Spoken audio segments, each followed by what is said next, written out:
السلام علیکم فرینڈس، آج میں لے کر کے آئی ہوں روح میں اتر پہلے کی ایپیسوڈ 21۔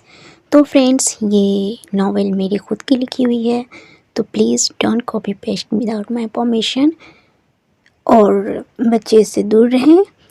تو چلیں فرینڈس، میں ریڈ آؤٹ کر رہی ہوں۔ روح میں اتر پہلے ایپیسوڈ 21، خوشی ناولز۔ حسن نے گہری نظر سے اسود کو دیکھا اور دھیمے لہجے میں بولا، شازمین کو تو جتنا نظر انداز کرنے کی کوشش کر رہا ہے، شاید وہی کوشش تجھے اس کے اور قریب لے جا رہی ہے۔ یہ جو تو دل میں الجھن محسوس کر رہا ہے، اس کا حل نہ تو ایسے تکلیف دینا ہے اور نہ خود کو اذیت میں ڈالنا ہے۔ اسود نے ایک تھکی ہوئی مسکراہٹ کے ساتھ جواب دیا، شاید تو ٹھیک کہہ رہا ہے، مگر میں ردا سے کیا گیا وعدہ نہیں توڑ سکتا۔ میرے دل میں اس کے لیے جو مقام ہے وہ کبھی کم نہیں ہو سکتا۔ یہ کہتے ہوئے اسود کی نظر دھیرے دھیرے حسن سے ہٹ گئی، جیسے وہ کسی گہرے خیال میں گم ہو گیا ہو۔ دوسری طرف شازمین آنسو پوچھتے ہوئے اپنی جگہ پر بیٹھی تھی، مگر اس کے دل میں بھی ایک جنگ جاری تھی۔ اسود کے سخت رویے کے باوجود اس کے دل میں کہیں نہ کہیں اسود کے لیے ایک نرم گوشہ جاگ رہا تھا۔ وہ دل ہی دل میں سوچ رہی تھی، یہ آدمی جتنا تلخ ہے اتنا ہی خوبصورت بھی، کیا اس کے دل میں کبھی میرے لیے کوئی جگہ بنے گی؟ تو فرینڈس، میری بیک گراؤنڈ سے جو بھی آوازیں آپ کو مل رہی ہوں، پلیز اسے اگنور کریں اور بنے رہیں میرے ساتھ۔ اور ڈیئر لسنرز، پلیز میرے اس ایپیسوڈ کو بالکل بھی اسکپ مت کیجیے، نہیں تو آپ کو سمجھ نہیں آئے گی یہ ناول۔ اور جو لوگ ایپیسوڈ 1 سے پڑھنا چاہ رہے ہیں یا سننا چاہ رہے ہیں، وہ پلے لسٹ سے جا کر لے سکتے ہیں۔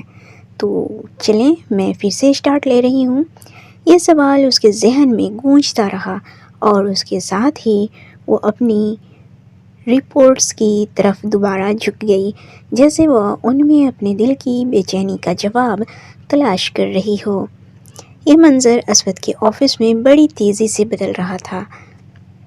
گانے کی آواز نے جیسے پورے کمرے کی فضا میں اپنی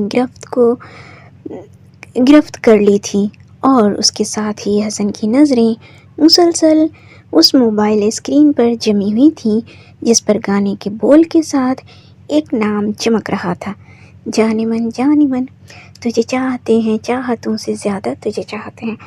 اس نام کے ساتھ اس کی نظریں جیسے شیشے کی ٹیبل پر چمک رہے تھے، اور وہ نام تھا بھوت۔ حسن کا قہقہا ایک لمحے میں ابل پڑا، اس کی نظر اس نام پر تھی، آواز اس کا دل دھڑکنے لگا۔ اسود کی نظریں حسن پر مرکوز ہوئیں، وہ کچھ نہ سمجھ سکا، لیکن حسن کا قہقہا اس کی بے چینی کا غماز تھا۔ آپ جلدی گھر آ جائیں، بابا جان کی طبیعت خراب ہو رہی ہے۔ ایئر پیس سے ایک بچے کی آواز آئی اور حسن کا چہرہ ایک دم غم و پریشانی میں بدل گیا۔ اس کا دل دھڑکنے لگا اور وہ فوراً کال کٹ کر کے آفس سے باہر دوڑنے لگا۔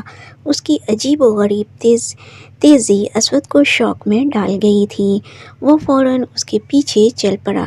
شازمین اپنا موبائل اسود کی آفس میں ہی بھول آئی تھی، جسے حسن نے پک کر لیا تھا۔ حسن شازمین کے چیمبر تک پہنچا اور فوراً اس کا ہاتھ پکڑ کر کھینچنا شروع کر دیا۔ شازمین جو ابھی تک اپنے کام میں مصروف تھی، اچانک اس کی گرفت سے بے خبر ہنوز کام میں لگی ہوئی تھی، لیکن حسن کی یہ بے چینی اسے اپنی جگہ پر ساخت کر چکی تھی۔ وہ جیسے کسی انجانے خوف میں مبتلا تھا، جس کی شدت نے شازمین کو بھی گھبرا دیا۔ کیا ہو گیا ہے؟ اسود نے بھی ان دونوں کے پیچھے دوڑتے ہوئے پوچھا، لیکن حسن نے اسے جواب نہیں دیا۔ وہ بے قابو ہو چکا تھا۔ شازمین کا ہاتھ تھامے وہ ایمرجنسی میں نکل چکا تھا، اور اسود نے چہرے پر پریشانی کے اثرات کے ساتھ ان دونوں کا پیچھا کیا۔ خوابوں کے نگر میں زخموں کا بسیرا ہے، ہر دھڑکن میں درد ہے، ہر لمحہ اندھیرا ہے۔ ارسلان تھکا ہارا گھر آیا تھا۔ آج کا دن اسود حیات کی ڈیل کے سلسلے میں کافی مصروف گزرا تھا اور ذہنی و جسمانی طور پر نڈال محسوس کر رہا تھا۔ جیسے ہی وہ لیونگ روم میں داخل ہوا، اس کی ماما نے اسے دیکھتے ہی محبت بھری مسکراہٹ کے ساتھ کہا، آ گئے؟ لگتا ہے بہت تھک گیا ہے میرا چاند۔ ارسلان اپنی ماما کے لہجے میں محبت اور فکر محسوس کرتے ہوئے مسکرایا اور جواب دیا، جی ماما، تھک تو گیا ہوں، لیکن ایک خوشخبری بھی ہے، سو تھکن بنتی نہیں ہے۔ یہ کہتے ہوئے وہ اپنی ماما کے قریب آ کر ان کے سامنے جھک گیا تاکہ وہ اس پر دعائیں نچھاور کر سکیں۔ ماما نے محبت سے اس کے سر پر ہاتھ پھیرا اور اس کی کامیابی کی دعائیں کی۔ ماما نے اسے غور سے دیکھا، اس کے چہرے کی تھکن اور آنکھوں کی سرخی بتا رہی تھی کہ دن کافی مشکل گزرا تھا۔ وہ اس کے بالوں پر ہاتھ پھیرتے ہوئے بولیں، پہلے فریش ہو لو، میں کھانا لگواتی ہوں، آرام سے بیٹھنا، پھر خوشی کی خبر سنوں گی۔